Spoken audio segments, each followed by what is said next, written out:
কলকাতা জনকণ্ঠ গ্রাম ও শহরের মেলবন্ধন। যত রক্ত আছে তোমাদের পিছনেই দাঁড়িয়ে থাকবে। আজকে তো ভাড়া করে এই রাতের বেলা তোমাদেরকে আনা হয়নি। আজকে কতটা মানুষ আছে। নওশাদ সিদ্দিকী ভাইজান যখন আসবে তখনই আপনারা বুঝতে পারবেন আমরা গ্রাউন্ড লেভেলের নেতা বলে আপনারা মনে করছেন যদি আমরা করতে পারি। নওশাদ সিদ্দিকী যখন আসবে তখন তোমাদেরকে পিকচার দেখানো হবে। যখন ফ্ল্যাশ লাইট, সবাই আশা করবো ফ্ল্যাশ লাইট জ্বালিয়ে প্রমাণ করে দেবে যে ভাঙড় সনপুরে কতটা মানুষ আমরা এখানে উপস্থিত হয়েছি। কি বোঝে হারাম তার পাখি এখানে পড়ে পচেছে, একটা পাখি কুকুর পর্যন্ত মুখ দেয় এই বাজারে হয়েছে।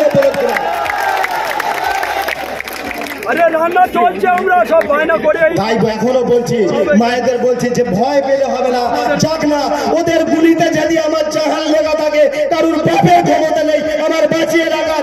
ওদের গুলিতে যদি আমার জাহান লেগা থাকে ওদের বাপের ক্ষমতা নেই আমার জাহান লোয়া। সবাই বলছে না যে একজন জেলে গেলে পুরো নীল হয়ে যাবে। আমি বলছি জেলে না যাক, আমাদের সামনেই থাকুক, ভাঙড়ে লড়াই করুক। যদি বাপের বেটা হয় 26-এ তুমি ভাঙড়ে দাঁড়িয়ে দেখাবে। আমরা আমাদের সাধারণ যে কোনো আপনাকে দাঁড় করিয়ে দেবো, তোমাকে রসগোল্লা খাইয়ে বাড়ি পাঠিয়ে দেবো। আশা করছি পারবো তো? আমরা ভাঙড়বাসী, আমরা সব পারি। আমরা হিরোকে জিরো করতে পারি, জিরোকে হিরো বানাতে পারি। ওটা ওনার শিক্ষা লোয়ার বাকি আছে। তাই দিদি ভেবেছিল যে ভাঙড়ের বুকে ভাঙড় কলেজে এমন একজনকে শিক্ষা করতে পাঠাও। ও জানে না ভাঙড়ের বুকে আমাদের মতো প্রিন্সিপালরা বাস করে, আমাদের মহাত্মাদির মতো প্রিন্সিপাল থাকে যে তোমার সময় পেলে পড়ালা করলে ঠিক টাইমে তোমার চামড়াও বুঝিয়ে দিত। নওশাদ সিদ্দিকী শেখায় যে ভদ্রতা বজায় রাখো, স্কুলে না পড়া করলেও একদিন ছাড়া দুদিন তাকে শেখাও, তাকে বোঝাও। যেদিন না পড়া করে তারা তুমি কি করবে? সে তো পরীক্ষার সময় গিয়ে ফেলই করবে।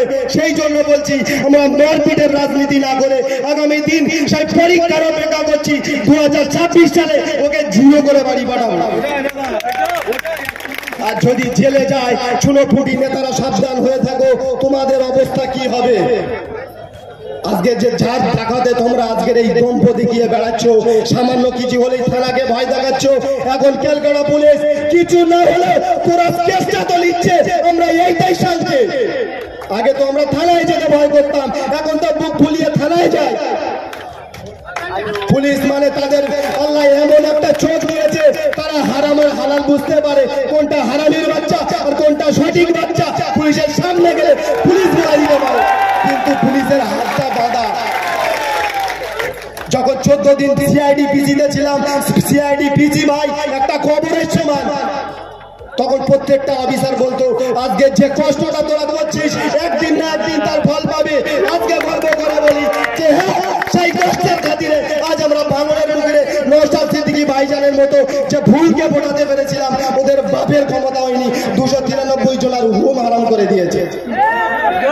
আজকে ওরা কিন্তু আপনারা দেখছে এই লোকসভা, ওরা লোকসভা দেখছে না, ওরা 2026-এর ফলাফল দেখছে যে নওশাদ সিদ্দিকী এক নয় 3 সাথে 21টা যদি হয়ে যায়, ও একা যদি আমাদের ছটফটানি ধরিয়ে দিতে পারে আর 3 সাথে 21টা বাচ্চা যদি ওর ভিতরে ঢুকে যায়, 293 জন পালাতে কিন্তু খবর পাবে না।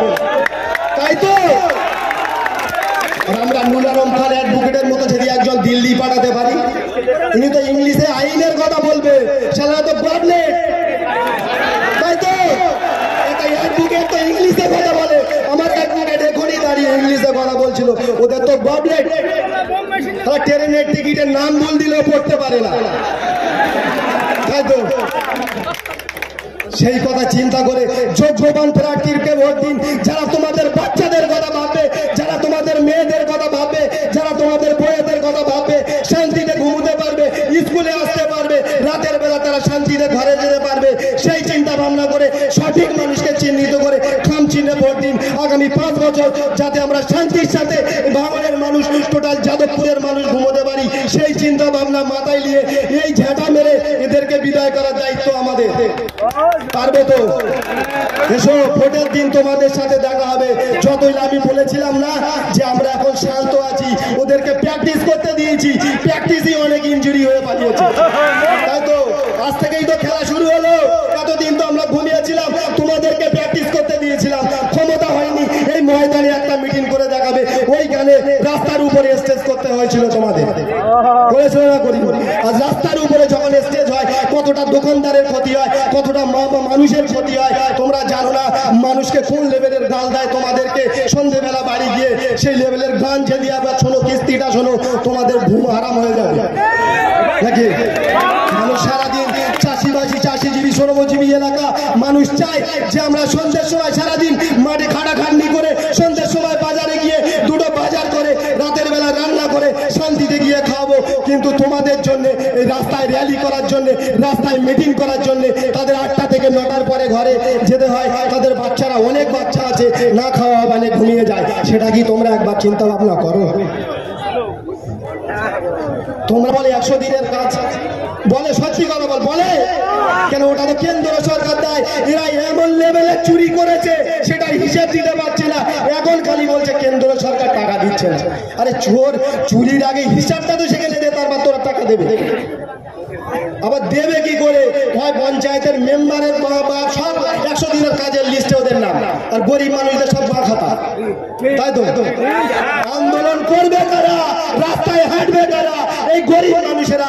এদেরকে যদি সঠিক 100 দিনের কাজের টাকা দিয়ে থাকতে, তোমাদের কাঁধে কাঁধ দিয়ে এরা ভাঙলে না তোমাদের সাথে দিল্লি গিয়ে আন্দোলন করতো।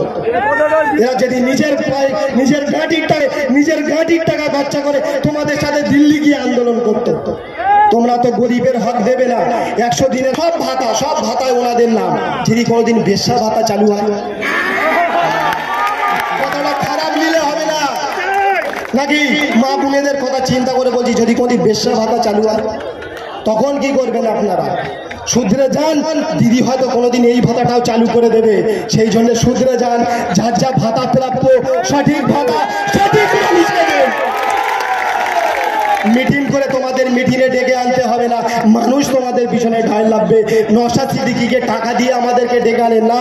নওশাদ সিদ্দিকীর মুখের বাণী মানুষকে আকর্ষণ করছে, নওশাদ সিদ্দিকীর হক কথা বলা মানুষকে আকর্ষণ করছে, নওশাদ সিদ্দিকীর চোখে চোখ রেখে লড়াই করাকে মানুষ মেনে নিয়েছে। ওই জন্য নওশাদ সিদ্দিকীর জন্য জেল খাটতে কেউ ভয় করে না, গুলি খেতে কেউ ভয় করে না। রাত 12টার সময় তারা চলে যাচ্ছে বিডিও অফিসে। তোমাদের ক্ষমতা থেকে টাকা দিয়ে নিয়ে যাও, তাও যাবে না, ওই পর্যন্ত গিয়ে চলে আসবে। স্টেজে বক্তা অনেক, হ্যাঁ, মানুষ যখন প্রথম দিন জেলে গিয়েছিলাম, সর্বপ্রথম সব জিনিসে প্রথমে একটু ভয় লাগে না? যেদিন প্রথমে জেলে যাই না, সব চেকিং করছে, আমাদের ভয় লাগছে, করোনা টেস্ট করছে, ভয় লাগছে। যেদিন আমদানি বলে একটা জায়গা আছে জেলে, যখন আমদানির ভিতরে ঢুকেছি না, যে ম্যাটটা থাকে, যারা জেল কেটেছে তারা জানে, বলে আজকে তোরা যে এসছিস ফিল্মে দেখেছে নওশাদ সিদ্দিকী ভাইজান যখন জেলে আছে না, বজরঙ্গী ভাইজান আমরা অরিজিনাল দেখেছি, বজরঙ্গী ভাইজান আমরা অরিজিনাল দেখেছি। আপনি কি সুচিকিৎসার কথা ভাবছেন? আজই চলে আসুন শীর্ষ general and eye care hospital. 40 বছর মানুষের সেবায় নিয়োজিত সুচিকিৎসার বিশ্বস্ত প্রতিষ্ঠান। কলকাতার অভিজ্ঞ ডাক্তার দ্বারা অপারেশন ও চিকিৎসা করা হয়। কাঠালিয়া, ভাঙড়, কাশীপুর, দক্ষিণ 24 পরগনা। যোগাযোগ 7407337744, 7407441234।